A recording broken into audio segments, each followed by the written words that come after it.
Good afternoon, everyone. Good afternoon, ma'am. Good afternoon. Good afternoon. I am Simpi Kumari. Today is my topic: developing resilience in students. I mean, छात्रों में या बच्चों में लचीलापन विकसित करना। यानी बच्चों में बहुत ही कुछ इंसान जो होते हैं बच्चों को हार्ड वर्क देते हैं या बहुत ही कहते हैं कि नहीं ये काम ऐसे करना ही है, तो वैसे नहीं होना चाहिए जिससे बच्चे आत्मविश्वास खो देते हैं। उसके लिए क्या करना होता है? बच्चे में सबसे पहले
विद्यालय में जितने भी कार्य हम बच्चे से कराते हैं, उससे क्या होता है कि बच्चों में लचीलापन भी होता है और उनका क्या होता है, अवगुण जाता है और गुण आता है। आत्मविश्वास एक ऐसा चीज है जो आपको अपने ज्ञान और क्षमताओं के बारे में आश्वस्त कराता है। यह आपको अंदरूनी तौर पर मजबूत भी बनाता है। हर किसी के अंदर आत्मविश्वास होना चाहिए कि जो भी हम कर रहे हैं खुद पे डिपेंड होकर के कर रहे हैं। कभी भी कोई भी कार्य करें किसी और पे डिपेंड के ना करें, जिससे क्या होता है अपना जो आत्मविश्वास होता है खो देते हैं। अपना आत्मविश्वास स्ट्रॉन्ग बनाना है तो कोई भी वर्क करने के लिए पहले खुद से कोशिश करें और स्वयं पर विश्वास करना सीखता है। आत्मविश्वास से चुनौतियों को स्वीकार करने की क्षमता विकसित होती है। अगर सामने वाला कोई चैलेंज देता है कि नहीं ये काम कौन कर सकता है, वो चैलेंज एक्सेप्ट कीजिए। उससे क्या होता है अपना जो आत्मविश्वास होता है वो बढ़ता है और आपका स्वरूप भी बदल जाता है। जब वो आप किसी भी चैलेंज को एक्सेप्ट करते हैं उससे आपका आत्मविश्वास भी बढ़ेगा और आपका स्वरूप जो है वो बदल जाता है। जो छात्र अपनी प्रतिक्रिया देने में तेज होते हैं और विभिन्न गतिविधियों में भाग लेते हैं, उन्हें उन लोगों की तुलना में अधिक आत्मविश्वासी कहा जा सकता है।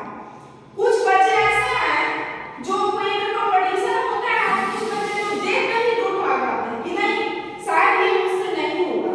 ये हो जाता है उनका आत्मविश्वास स्ट्रॉन्ग नहीं है। लेकिन कुछ बच्चे ऐसे होते हैं कि नहीं जो भी हो पहले करेंगे, हारे या जीते वो अलग की बात है, पहले मुझे वो करना है।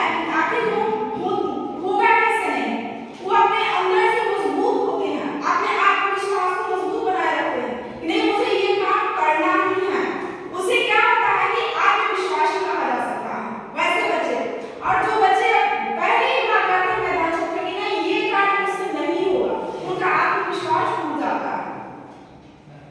जिस क्षण आपको किसी प्रकार का संदेह या ज्ञान की कमी होती है वह आपके आत्मविश्वास में झलकने लगता है और जिसके अंदर जो कुछ ज्ञान की कमी होती है उनका क्या होता है आत्मविश्वास डगमगाने लगता है कि पता नहीं ये काम हम कर पाएंगे या नहीं कर पाएंगे। इसके बारे में वो थिंकिंग करने लगते हैं, जिससे क्या होता है ये आत्मविश्वास में जो होता है कमी होती है वो फिर से झलकने लगता है। नहीं ये काम पता नहीं कर पाएगा या नहीं कर पाएगा। लेकिन जिनके अंदर अगर ज्ञान की भरपूर है कि नहीं पूरा स्ट्रॉन्ग रहता है कि नहीं मैं ये काम कर सकता हूँ।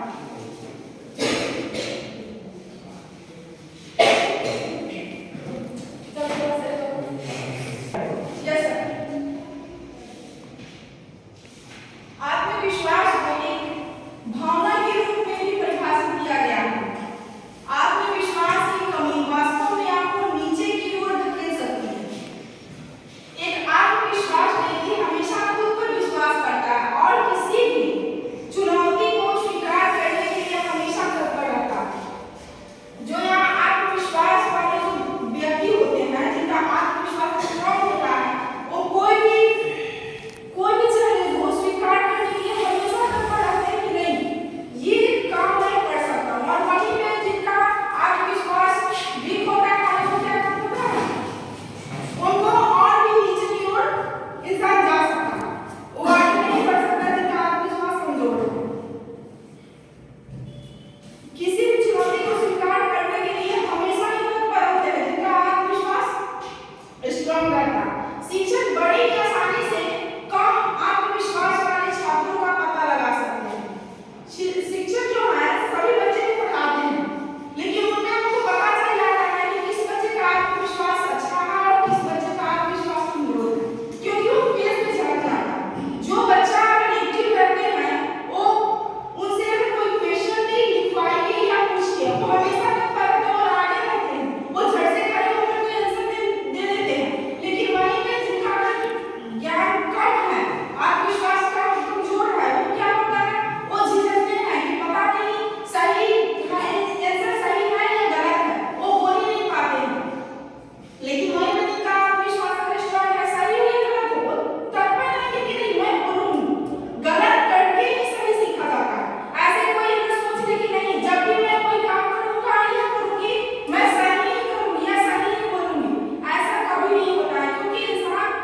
गलती करके ही सही सीखता है। आत्मविश्वास से भरा बच्चा अधिक रुचि के साथ अपने गृह कार्य को करता है और मौखिक उत्तर देने के लिए भी हमेशा सक्रियता से रहता है। ऐसा संभव है कि एक छात्र गणित में कमजोर हो सकता है लेकिन अंग्रेजी में बहुत अच्छा होता है। कोई कहे कि बच्चा जो भी क्लास में पढ़ता है हर बच्चा और हर सब्जेक्ट में तेज है, ये नामुमकिन है।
बिगाड़ दे, सब कुछ ठीक ना करे।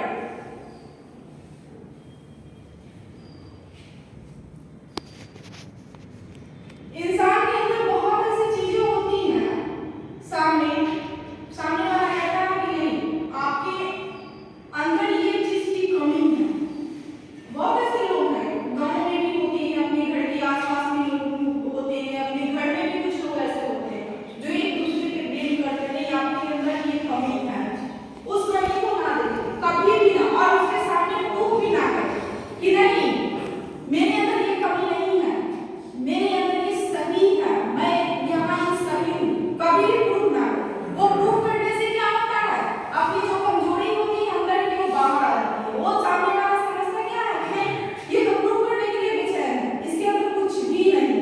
इसीलिए कहा जाता है कि कहीं भी अगर कोई गलत ठहराता है तो कोई बात नहीं, उसको स्वीकार कर लीजिए, उससे आपका कोई नुकसान नहीं होगा, उसे सीख मिलने को मिलेगी। आप उसे कभी भी ठीक करने की कोशिश भी ना करें, उसके सामने कि नहीं मैं ये काम ये मैं ठीक थी। हर सफलता का जश्न मनाएं, चाहे बच्चे हो या सियाने, अगर कुछ भी छोटा सा भी कोई कार्य करता है उसमें अगर सफलता मिलती है तो हर इंसान को उस सफलता का जश्न जरूर मनाना चाहिए, क्योंकि छोटी छोटी जो सफलता का भी जश्न मनाते हैं, छोटी छोटी जश्न से ही बहुत बड़ा ही मनोबल मिलता है, आगे कुछ करने की हिम्मत भी होती है, हौसला भी होती है। छात्रों के लिए प्रशंसा और उत्साह दोनों आवश्यक है, इसलिए हमेशा उनकी सफलता का जश्न मनाएं। बच्चे का छोटा सा भी कार्य करें तो वहाँ पे उसको उत्साहित करने के लिए, आगे बढ़ने के लिए उनको इतना ये कुछ पुरस्कार भी दे दें, उससे बच्चा क्या होता है और प्रेरित होता है कार्य को करने के लिए कि यार मैं ये किया तो ये मुझे मिला, कल और करेंगे तो इससे भी बड़ा कुछ और मिल सकता है। इससे उन्हें अधिक प्रयास करने और बेहतर करने के लिए कड़ी मेहनत करने में मदद और प्रोत्साहन मिलता है। जब माता पिता उनका समर्थन और तारीफ करते हैं तो बच्चे वास्तव में बेहद बहुत खुश होते हैं। खास करके जो बच्चे के पेरेंट्स जो होते हैं, अगर बच्चे कोई भी कार्य करे स्कूल में, छोटा सा भी कुछ भी करे, अगर उसके पेरेंट्स वहाँ पे उनका सम्मान करता है बच्चे का कि नहीं मेरा बच्चा ये कर लिया, वो कर लिया, बहुत ही अच्छा है, उससे क्या होता है कि बच्चे के अंदर बहुत ही खुशी होती है और उन्हें आगे बढ़ने की हौसला भी मिलते हैं बच्चे। उसके बाद है अपने उपलब्धियों पर ध्यान केंद्रित करें। कभी कभी छात्र कुछ व्यक्तिगत हाव भाव के कारण एक दूसरे का मजाक उड़ाते हैं, जैसे कि कोई बहुत मोटा या पतला हो, उनके वर्णन हो। अब बच्चे जब आते हैं स्कूल में तो क्या सभी बच्चे एक आकार के होते हैं? नहीं, कोई बच्चे मोटे होते हैं तो कोई बच्चे पतले होते हैं, और वहीं पे कोई होता है जो मोटा बच्चा को देख लेता है उसकी मजाक उड़ाना स्टार्ट कर देता है, देखो कितना मोटा है, या कोई पतला बच्चा है या दुबला पतला है तो उसे भी होते कि देखो ये कितना दुबला पतला बच्चा है। इससे उनका क्या होता है कि मजाक उड़ जाता है बच्चे का, इन बातों से उनका आत्मविश्वास मिल जाता है, और बच्चे का मजाक उड़ाइएगा तो उस बच्चे का निश्चित है कि आत्मविश्वास डगमगा जाता है। उन सोचने लगते हैं कि आखिर मेरे में क्या कमी है कि जो मेरा मजाक उड़ा रहे हैं। इसीलिए हमेशा अपने लक्ष्यों पर ध्यान केंद्रित करें। जो मेरा लक्ष्य है, मुझे जहाँ जाना है, जहाँ मेरी मंजिल है, हम वहाँ का ध्यान दें कि नहीं मुझे कौन उल्टा कर रहा है, कौन बुरा कह रहा है, कौन अच्छा कह रहा है, उस पर कभी भी ध्यान नहीं देना चाहिए। जो मेरा लक्ष्य है वहाँ पे ध्यान केंद्रित करेंगे तो कुछ हासिल भी होगा। अगर दूसरे के मजाक में अगर हम बन जाए, नहीं मेरा मजाक उड़ रहा है, उससे अगर हम लड़ाई करना स्टार्ट कर दें तो उसमें मेरा समय भी लॉस होगा, और उसके बाद क्या होगा कि हम ध्यान केंद्रित भी नहीं कर पाएंगे अपने मंजिल पे कि मुझे जाना कहाँ है। इसीलिए कभी विचलित ना हो, क्योंकि शारीरिक कमी को और जो पैसे से निपटने वाली जो भी है ये होता है निपटने से मदद मिलती है।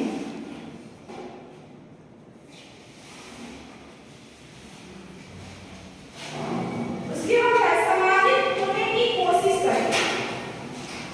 जितना अधिक आप सामाजिक गतिविधियों में शामिल होते हैं उतना ही कम आपके पास किसी भी तरह के फालतू और नकारात्मक बातों के लिए समय होता है। अगर समाज जो होता है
और जो नकारात्मक सोच के है वो आपके लिए हानिकारक भी हो सकते हैं, क्योंकि विभिन्न प्रकार के लोगों से बात करने के लिए साहस की आवश्यकता होती है।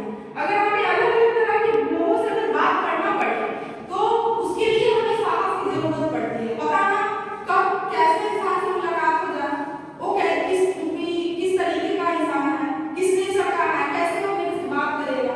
वैसे बात करने के लिए हमें सबसे पहले साहस की जरूरत होती है और ये आपके आत्मविश्वास को अस्पष्ट को स्वाभाविक रूप से विकसित कर सकता है। उसके बाद सकारात्मक रहें।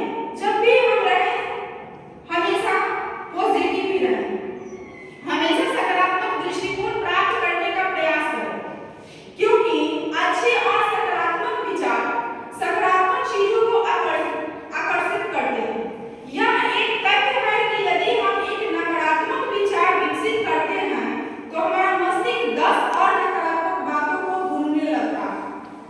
अगर कहीं भी अगर कुछ नकारात्मक बातें अगर सुन लें तो उसे माइंड में और ज्यादा दौड़ने लगता है, सोचने लगता है कि आखिर ये कैसे हुआ, क्यों हुआ, कब हुआ। उसे माइंड ज्यादा जो है दौड़ने लगता है कि सही है या गलत है।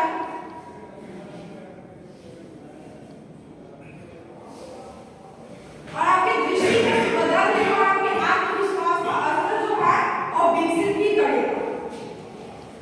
उसके बाद एक क्षमाशील स्वभाव विकसित करें। इंसान को जब भी होना चाहिए क्षमाशील होना चाहिए, सामने वाले को हमेशा माफ करें, चाहे कितनी भी गलती, खुद को गलती ना करें, लेकिन कहा कि गलती करने वालों से बड़ा गलती माफ करने वाला होता है।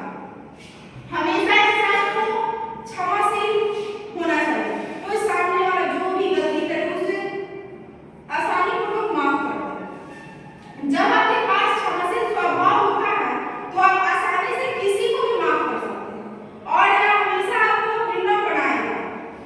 जब आप विनम्र होंगे तो आपके पास एक सकारात्मक दृष्टिकोण होगा और इससे आपका आत्मविश्वास का स्तर विकसित होगा।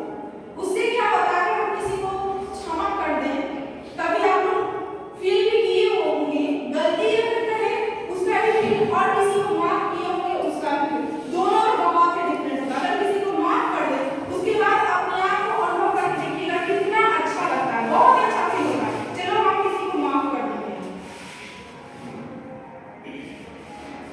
दूसरे को क्षमा करने से हमारा मन मुक्त हो जाता है और क्या होता है, एक विनम्र व्यक्ति हमेशा दूसरों के विचारों का सम्मान करते हैं। जब एक अच्छे और साफ स्वभाव के इंसान होते हैं और एक दूसरे की बातों को क्या करते हैं, बहुत ही सम्मान करते हैं और दूसरों से नई चीजें सीखने की कोशिश करते हैं। जब एक दूसरे से बात करते हैं तो सिर्फ अपनी बातें नहीं करते हैं, बल्कि क्या करते हैं, जब वो इंसान सामने वाला कुछ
याद रखिएगा